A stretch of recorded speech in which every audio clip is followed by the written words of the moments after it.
हमारे प्रिय विद्यार्थी, आप लोग के सामने मैं हबीब आलम बायोलॉजी का सिलेबस लेकर आया और आपको मैं बताऊंगा कि बायोलॉजी क्यों पढ़ना जरूरी है और बायोलॉजी को पढ़ने से हमें परीक्षा में क्या कार्य करेगा, हमारे परीक्षा उपयोगी कितना होगा।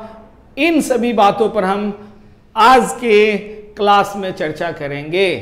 साथ ही आपको हम यह भी बताएंगे कि बायोलॉजी में आप क्या क्या पढ़ें कि ग्रुप डी से लेकर यूपीएससी तक के कवर कर लिया जाए इन सिलेबस के द्वारा। अर्थात अगर आप चाहते हैं कि हम बायोलॉजी को अध्ययन करें, बायोलॉजी को सीखें, तो अवश्य इस जीएस विजन क्लासेस के इस वीडियो को ध्यान से देखें, सुनें और एक कागज कलम लेकर बैठें और आपकी उपयोगी बातों को नोट डाउन करें, उसको लिखें और लिखने के बाद इसको लाइक करें और सब्सक्राइब करें। आइए हम आपको बता दें कि बायोलॉजी साइंस का एक ब्रांच और जीके में जीएस एक पार्ट होता है जिसको हम लोग जनरल साइंस कहते हैं, सामान्य विज्ञान कहते हैं। और इस सामान्य विज्ञान में बायोलॉजी एक बहुत बड़ा रोल अदा करता है, एक बहुत बड़ा भाग उसका होता है, जो केवल परीक्षा उपयोगी ही नहीं बल्कि आपके लिए जीवन में भी बहुत सारी जानकारियों को लेकर यह बायोलॉजी आता है। तो खैर, अभी आपको केवल अपनी परीक्षा उपयोगी बातों पर कंसंट्रेट करना है और इसमें आपको देखना है कि हम कौन कौन से सिलेबस को पढ़ें और कैसे पढ़ें और किस तरह के क्वेश्चन इसमें पूछे जाते हैं। बायोलॉजी पढ़ने से पहले आपको 3 बात को जान लेना है। पहली बात कि बायोलॉजी में क्या पढ़ना है, बायोलॉजी क्यों पढ़ना है और बायोलॉजी कैसे पढ़ना है। ये 3 प्रश्न आपका हल होना चाहिए। तो सबसे पहले आप देखिए कि बायोलॉजी में हमको क्या पढ़ना है, इस बात को देखिए। तो बायोलॉजी में सबसे पहले आप इंट्रोडक्शन देखेंगे। इसमें हम बायोलॉजी के परिचय कराएंगे, इंट्रोडक्शन देंगे कि आखिर यह बायोलॉजी है क्या, बायोलॉजी शब्द आया कहां से। जैसे कि आपने पढ़ा भी होगा कि बायोलॉजी शब्द सबसे पहले लेमार्क और ट्राइवेरिनस ने दिया था। बायोलॉजी 2 शब्द से बना है जिसको हम लोग कहते हैं बायो प्लस लॉगी। बायो का मतलब होता है लिविंग और लॉगी का मतलब होता है टू स्टडी। अर्थात लिविंग थिंग्स के अध्ययन करने वाले, सजीवों के अध्ययन करने वाले विज्ञान को जीव विज्ञान या बायोलॉजी कहते हैं। इस बायोलॉजी में आप देखिएगा क्या कि जब हम शुरू करेंगे इंट्रोडक्शन तो इसमें आपको 2 बात बताएंगे कि सजीव किसको कहोगे और निर्जीव किसको कहोगे। इतना ही नहीं, हम आपको इसमें एक चीज और भी बताएंगे कि निर्जीव और मृत में अंतर है, इसकी भी चर्चा करेंगे। केवल निर्जीव कह देने से काम नहीं चलेगा, आपको निर्जीव और मृत में भी अंतर स्पष्ट होनी चाहिए। सजीव के कौन कौन से लक्षण हैं जिसके आधार पर हम उसको सजीव प्राणी कहेंगे, इस बात को हम लोग ध्यान रखेंगे। उसके बाद हम आपको दूसरा जो टॉपिक पढ़ाएंगे वह होगा साइटोलॉजी। साइटोलॉजी का अर्थ होता है कोशिका विज्ञान। कोशिका विज्ञान में हम लोग कोशिका का अध्ययन करते हैं, जब आप कोशिका विज्ञान पढ़ना शुरू करेंगे तो उसमें आप 3 बातों पर ध्यान आपको देना पड़ेगा। जब भी कोशिका विज्ञान पढ़ना शुरू किए तो उससे 3 बातों पर आप जब ध्यान दीजिएगा तो आपके परीक्षा में कोशिका से संबंधित कोई प्रश्न छूटेगा नहीं। सबसे पहला, सेल हिस्ट्री। सेल हिस्ट्री का मतलब यह हुआ कि कोशिका के विकास कैसे हुआ, कोशिका की खोज कैसे की गई, कोशिका के अंगों का खोज कैसे किया गया और कोशिका कैसे विकसित होकर आज हम लोग जैसे विकसित प्राणी में परिणत हो गया, बदल गया। इसकी चर्चा हम करेंगे सेल हिस्ट्री में। जैसे कि आप जानते हैं कि इस कोशिका को खोजने का काम सर्वप्रथम जिस व्यक्ति ने किया उसका नाम था रॉबर्ट हुक, जिसको हम लोग फादर ऑफ साइटोलॉजी, कोशिका विज्ञान का जनक कहते हैं। तो सेल हिस्ट्री में आप वो पढ़ेंगे। उसके बाद दूसरा चीज जो आपको पढ़ना है वह है सेल ऑर्गेनेल। इस सेल ऑर्गेनेल का हिंदी होता है कोशिकांग, कोशिका के अंग। जब आप कोशिका के अंग के बारे में जानने लगेंगे तो उस पर आपको रिसर्च करने की जरूरत नहीं है। केवल 2 बात याद रखिएगा कोशिका के अंग के लेकर कि कोशिका के इन अंगों का कार्य क्या है और ये अंग किस नाम से जाने जाते हैं। जैसे माइटोकॉन्ड्रिया को हम लोग powerhouse of the cell कहते हैं। अगर आप जान जाएंगे कि क्यों कहते हैं powerhouse of the cell mitochondria को, तो उसका कार्य जब जान जाएंगे तो आपको स्पष्ट हो जाएगा। प्रोटीन का फैक्ट्री राइबोसोम को कहते हैं। क्यों कहते हैं? जब उसका कार्य जान जाएंगे तो पता चल जाएगा। Traffic police of the cell Golgi body को कहते हैं। अगर हम क्यों कहते हैं इस प्रश्न का जवाब अगर जानना होगा तो गोल्जी बॉडी के कार्य को देख लेना होगा। तो सेल ऑर्गेनेल यानी कोशिकांग में आप इसी बात को पढ़ेंगे। इसके बाद तीसरा चीज जो आपको पढ़ना है वह है सेल डिवीजन।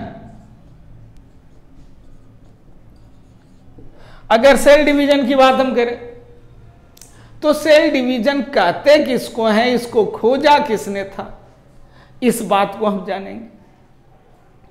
तो सेल डिवीजन में आप 3 तरह का सेल डिवीजन पढ़ेंगे। एक को हम कहेंगे अमाइटोसिस, दूसरा माइटोसिस और तीसरा मियोसिस। 3 तरह का।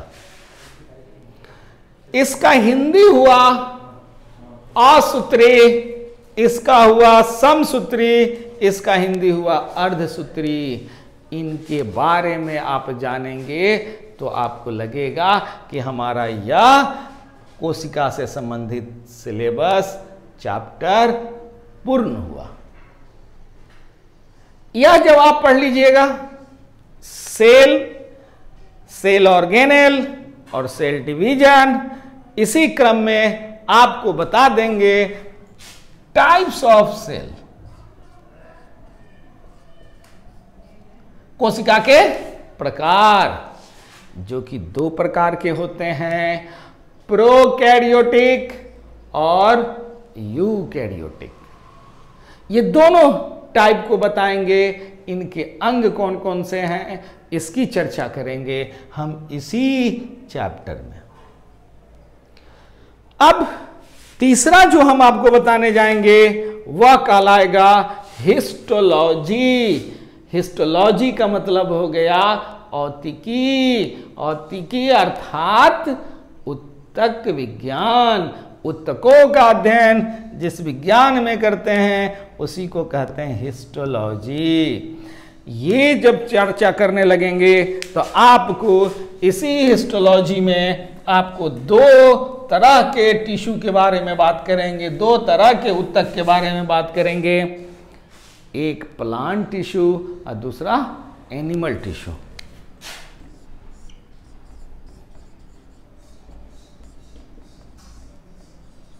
और दूसरा एनिमल टिश्यू। प्लांट टिश्यू जिसको पादप ऊतक या वनस्पति ऊतक कहते हैं, और एनिमल टिश्यू का मतलब हो गया कि जंतु ऊतक। इनकी चर्चा हम करेंगे और आपको बताएंगे कि ये जो ऊतक हैं, ये ऊतक से किस तरह के प्रश्न पूछे जाते हैं और उस प्रश्न का आसानी पूर्वक आप कैसे याद करेंगे। हमेशा याद रखिएगा कि अगर आप इस प्लेटफॉर्म पर आकर हमसे अगर बायोलॉजी आप पढ़ रहे हैं तो यह मेरा विश्वास है कि आपके 100% प्रश्न बायोलॉजी के अवश्य बनेंगे। जब ये पढ़ा देंगे तो आपको शुरू करेंगे ह्यूमन फिजियोलॉजी। ह्यूमन फिजियोलॉजी जिसका हिंदी होता है मानव शरीर क्रिया विज्ञान। हमारे शरीर में जितने भी अंग हैं, एक एक अंग का कार्य क्या है, इसकी जानकारी हम लोग मानव शरीर क्रिया विज्ञान से करेंगे। इसमें सबसे पहले हम आपको बताएंगे डाइजेस्टिव सिस्टम। डाइजेस्टिव सिस्टम जिसको हिंदी में हम लोग कहते हैं पाचन तंत्र। उसमें जब पढ़ाना जब हम शुरू करेंगे तो पाचन तंत्र में हम आपको बताएंगे सबसे पहले कि हम जो भोजन लेते हैं वह भोजन कौन कौन से हैं। ऐसे भोजन जिसको हम लोग पोषक तत्व कहते हैं, पोषक तत्व जिसको अंग्रेजी में न्यूट्रिएंट्स कहते हैं। ये न्यूट्रिएंट्स क्या है इसकी चर्चा करेंगे। ये न्यूट्रिएंट्स कौन कौन हैं इसकी भी चर्चा करेंगे। और ये जो पोषक तत्व जो हम लेते हैं उसमें से किसको पाचन अंग पचा पाता है और कौन सा पचा हुआ न्यूट्रिएंट्स हम लोग डायरेक्ट लेते हैं। थोड़ी सी आपको जानकारी दे दें कि हमारा शरीर केवल 3 ही पोषक तत्व को पचाता है। पहला कार्बोहाइड्रेट, दूसरा प्रोटीन और तीसरा फैट। बाकी जो विटामिन्स लेते हैं, मिनरल्स लेते हैं, सब के सब पचा हुआ यानी कि सिंपलेस्ट फॉर्म में यानी कि आयन के रूप में या अणु के रूप में ही हम लोग लेते हैं, जो डायरेक्ट हमारा ब्लड में यह जाकर घुल जाता है, अर्थात हमारे पाचन अंगों के द्वारा अवशोषित हो जाता है। लेकिन कार्बोहाइड्रेट, प्रोटीन और फैट जब तक यह सिंपलेस्ट फॉर्म में टूटेगा नहीं, यह अणु के फॉर्म में टूटेगा नहीं, तब तक यह अवशोषित न होगा और न जाके ब्लड में शामिल होगा। तो पाचन में पढ़ेंगे पोषक तत्व। पोषक तत्व जब पढ़ा देंगे तो आपको बताएंगे कि हमारे शरीर में कौन कौन से अंग हैं जो पाचन क्रिया को करते हैं। तो पाचन क्रिया किन अंगों द्वारा होती है, उस अंग का डिटेल्स पूरा का पूरा परिचय आपको विस्तार से समझाकर इस तरह से बता देंगे जो पढ़ते जाओगे और याद होता चला जाएगा। वो आपके मस्तिष्क में सीधे बोर्ड से उतरकर चला जाएगा। इसके बाद शुरू करेंगे डाइजेस्टिव सिस्टम के बाद स्केलेटल। कुछ विद्यार्थी कंप्लेन करता है कि सर स्केलेटल लिखे हैं, हमने तो स्केलेटन सुना है। आप जो सुना है वह सही बात है, स्केलेटन सही है, लेकिन स्केलेटन एक लैटिन वर्ड है जिसका प्लूरल स्केलेटल होता है।